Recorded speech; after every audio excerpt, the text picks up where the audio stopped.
Ready? All right. Well, hello, everyone. Thank you for being here with us this morning.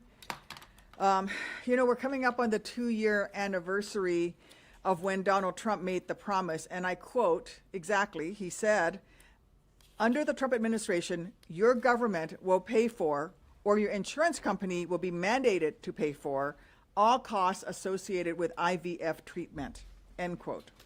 Well, all this time later, we've heard crickets from the president on any meaningful progress to keep true to his word. So I'm here today to call bullshit. I'm here today to call out another one of Trump's broken promises, another lie from the President of the United States, another middle finger to American families. Look, the President and congressional Republicans have had plenty of chances to help us Dems ensure every American's right to in vitro fertilization. But they've not only turned their backs on us, they've actively kept us from making it a reality at every turn. We saw this just a few weeks ago when Republicans blocked my amendment that would have ensured our service members, our heroes, and their families have access to the same level of IVF coverage that we members of Congress do. That's unacceptable that they blocked it. It's unconscionable. And frankly, it's unpatriotic. We know that our troops are twice as likely to suffer from fertility struggles as civilians. Often, they struggle because they've sacrificed for this great nation. Yet how does this 5-time draft dodger of a president thank them? Apparently, by refusing to help them build the families that they've dreamed of.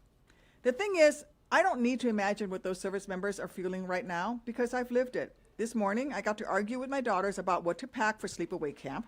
It sounds trivial, I know, but when I spend just a second thinking about it, even that kind of everyday moment with my girls is not trivial at all. It's a miracle. Because after 10 years of struggling with infertility, after being wounded in combat, I was only able to have my 2 girls through IVF. The only reason there are arguments in my family about crop tops and the need to pack a sweater, because it might be cold at night, honey, is because I came home from war. I had the freedom to seek the health care I needed to make my dreams of becoming a mom a reality. But now, thanks to Donald Trump, that right to reproductive care is at risk for millions across our nation. And despite his delusional claims that he is, quote, the father of IVF, he is the reason IVF is at risk in the first place, because he's the one who brags about bringing down Roe v. Wade, an action that put millions of lives in jeopardy, that forced millions of women to wonder if basic health care will be there when they need it most. Yet now he actually says that he cares about IVF? He's like a bank robber who steals cash out of the vault and flees the scene and then still expects a reward for calling 911 to report a crime. Well, we know the truth. His support for IVF is about as huge as the made-up crowd sizes at his rallies. He is to blame. He and every other Republican who cares more about staying good with Trump than about doing good for the Americans that they're supposed to be serving. Women, service members, and otherwise in this country have been through enough. What we don't need is a man who was found liable for sexual abuse, controlling what we can or cannot do with our own bodies.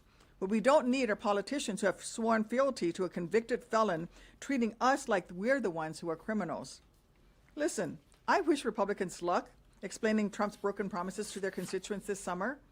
They're going to have to justify why Trump promised to lower costs, why he promised no more forever wars, why he promised free IVF, then how he's somehow already broken every last one of those vows in just a year and a half since he's taken over the White House and turned it into a Marie Antoinette ballroom.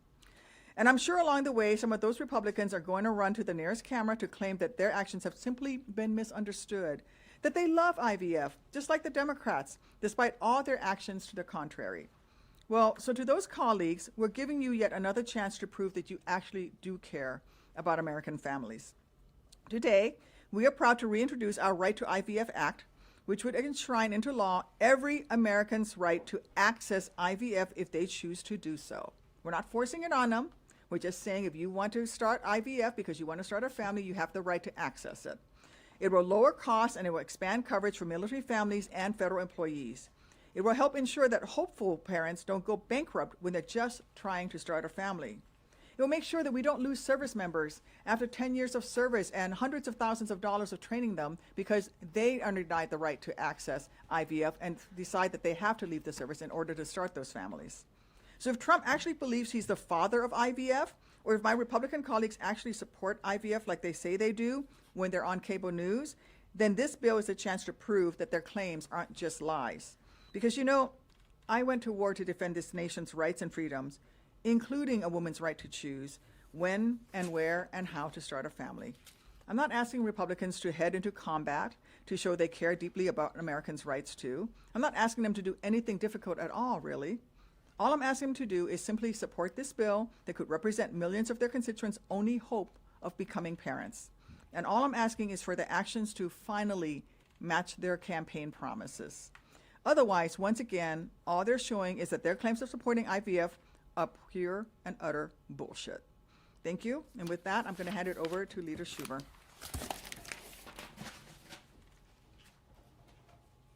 Well, thank you, Senator Duckworth, for your strong, heartfelt, and beautiful words. And I want to thank you and Senator Murray for leading the way on this issue. It's important to so many families. It's important to me. I have 4 beautiful grandchildren. 2 are here because of the beauty of IVF. And now they're 3 and 8 months, and they're beautiful kids. Without IVF, I wouldn't be able to have this smile on my face right now when I think of them. Now, Republicans cannot say they are pro-family and then oppose IVF. That's exactly what they've done. Last Congress, they voted against our Right to IVF Act, not once but twice. And they're full of it. They're anti-choice, so they then want to show, okay, but I'm for IVF, and then they're not. So it's a double whammy, not just their view on choice, but their view and actions on IVF as well. Republicans talk a big game, but they leave the American people, when it comes to IVF and so much else, disappointed every time. Like Trump, who promised Americans free IVF nearly 2 years ago, the families are still waiting. The joy that Tammy and I experience from having IVF children, grandchildren in my case, they don't have. They don't have. And all Trump has done is attack women's health care, undermine fertility care. Now, Senate Republicans will get another shot. We always keep trying to give them a chance. So far, they've just disappointed us, but they'll be given another shot when we introduce the Right to IVF Act. IVF is the answer to millions of families' prayers. If someone wants to start or grow a family, we ought to help them, not tell them, sorry, you're out of luck. What a cruel message. What a cruel message. And what a fraud Trump is, and the Republicans who follow him, in trying to cover up their anti-women activities when it comes to choice, fertility, and just about everything else. The Right to IVF Act is essential to putting a deeply personal health care decision back where it belongs, in the hands of American families. While Donald Trump and the Republicans put barriers up between hopeful parents and IVF, Democrats, led by these 2 great senators, will never stop fighting to protect access so that every family can build the future they dream of. With that, I have to go speak on another Trump travesty, the war, and so I apologize for leaving. Thank you.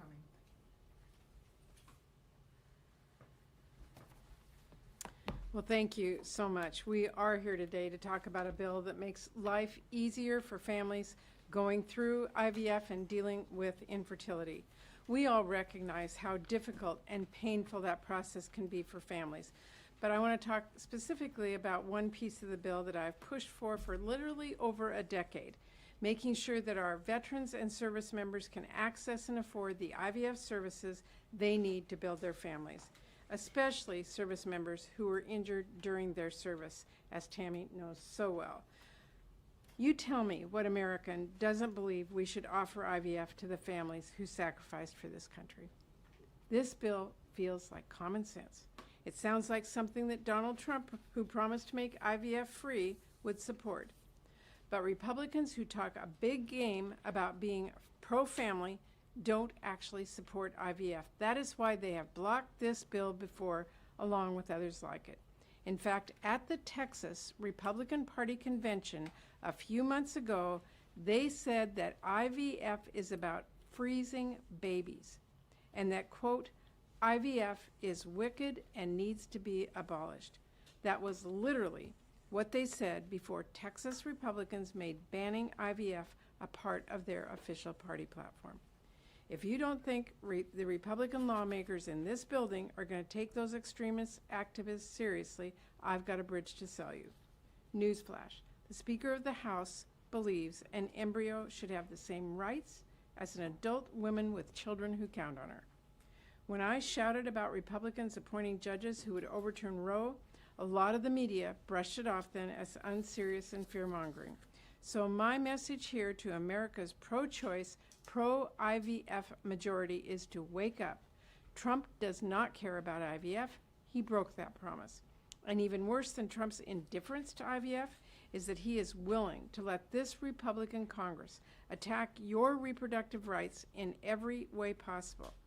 Look, IVF has been a lifeline for so many people trying to build their families. The attacks on it have nothing to do with science, clearly. We can't let those unhinged views get anywhere near becoming law, and that means fighting back now with our voices and our votes. While Republicans spread lies about health care, Democrats are here linking arms and standing with our families, and we are going to fight every day to make sure families get the reproductive care they deserve. And I again want to thank Senator Duckworth for her tremendous leadership on this issue. I'm going to continue working and fighting with you every day, every way. Thank you.